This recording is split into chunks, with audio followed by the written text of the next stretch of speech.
మిథున రాశి వారికి ఈ వారం మిశ్రమ ఫలితాలు గోచరిస్తున్నాయి. కొన్ని మంచి ఫలితాలు, కొన్ని మధ్యమ స్థాయి ఫలితాలు.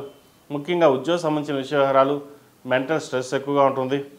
జీతం అయితే బాగానే వస్తుంది, కానీ స్ట్రెస్ అధికంగా ఉండడం, ఏదైనా పని మీద బయటకు వెళ్దామంటే లీవ్ లేక ఉండడం, ఒక రకానికి ఉద్యోగం మానేసి వెళ్ళిపోదాం అనే భావన ఉంటుంది. మీ కష్టాన్ని ఎవరు గుర్తించకపోవడం, అది కూడా ఒక మైనస్ పాయింట్. కష్టపడతారు, కష్టాన్ని గుర్తించరు. జీతం మీరు అనుకున్నంత జీతం వస్తుంది, కానీ ఏం లాభం? ఇంట్లో కుటుంబ సభ్యులతోనూ భార్యతోనూ విభేదాలు రావడం, సఖ్యత లేకపోవడం, ఏదో చిన్న చిన్న వాటికి డిస్టర్బెన్స్ రావడం, ఇలాగ ఒక మానసిక శోభన ఉంటుంది. ఫైనాన్స్ పరంగా అన్నీ బాగానే ఉంటుంది, ఖర్చులు కూడా అదుపులో ఉంటాయి. భూ సంబంధించిన విషయాలు కూడా చక్కగా ఉంటుంది.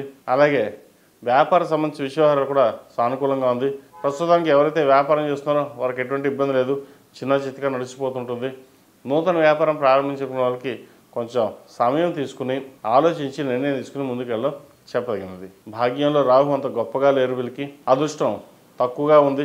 ఒక పని అనుకుంటారు, 2 అడుగులు వెనక్కి వెళ్తుంది. కెరియర్లో అయితే 4 అడుగులు వెనక్కి వెళ్తారు. ఈ వారం మీకు దశమంలో శని అంత బాగాలేదు, కాబట్టి ప్రశాంతంగా ఉండి దైవ దర్శనాలు చేసుకుని మీ పని మీరు ఈ వారం చేసుకోవడం చెప్పదగినది. వాహనం సంబంధించి, లోన్కి సంబంధించిన విషయంలో కూడా ఈ వారాన్ని పెండింగ్ పెట్టి వచ్చే వారం ప్రయత్నం చేసుకోవడం చెప్పదగిన సూచన. నూతన ఉద్యోగ అవకాశాల కోసం చేసే ప్రయత్నాలు కలిసి వస్తాయి. ఈ రాశిలో జన్మించిన విద్యార్థులకు గడిచిన 4 వారాల కంటే ఈ వారం కొంతవరకు బాగుందని చెప్పచ్చు.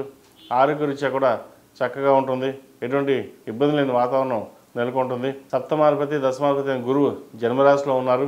జన్మరాశిలో గురువు ఒక మాస్తరుగానే ఉన్నారు. గురుబలం సప్తమ దృష్టి ఉండడం వల్ల వివాహ సంబంధించిన విషయ వ్యవహారాలు ఒక సంబంధం కుదరడం, అది వాయిదా పడడం జరుగుతుంటుంది. పునర్వివాహ ప్రయత్నాలు ప్రారంభించవచ్చు.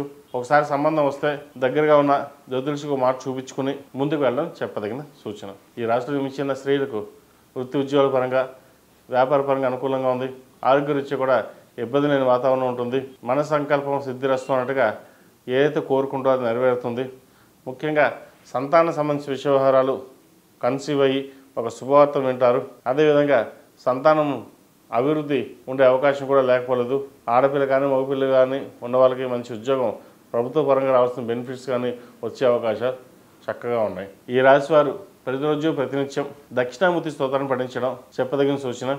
అదేవిధంగా నువ్వుల నూనెతో దీపారాధన చేయడం. కార్తీక మాసం అయిపోయింది, మార్గశిర మాసం స్టార్ట్ అయింది. ఈ మార్గశిర మాసంలో మహావిష్ణువు ప్రీతికరమైంది. అదేవిధంగా ప్రతిరోజు విష్ణు సహస్రనామ పారాయణం చదవడం కానీ వినడం కానీ చేసినట్లయితే ఆ దేవదేవుని వెంకటేశ్వర స్వామి వారి ఆశీస్సులు చక్కగా లభిస్తాయి. ఈ రాశిలో మించిన వారికి కలిసి వచ్చే సంఖ్య 2, కలిసి వచ్చే రంగు గ్రే. ఏదైనా పని మీద బయటకు వెళ్ళినప్పుడు బుధవారం కానీ శనివారం వెళ్ళండి, మంచి ఫలితాలు సంప్రాప్తిస్తాయి. ఈ పూజ స్టోర్.in పసుపు కుంకుమ నుంచి దేవతా విగ్రహాల దాకా అన్ని రకాల పూజలు, వ్రతాలు, వివాహం, గృహప్రవేశం, హోమాది శుభకార్యాలకు కావలసిన పూజా సామాగ్రి అంతా ఒక్క క్లిక్ తో మీ ఇంటి వద్దకే.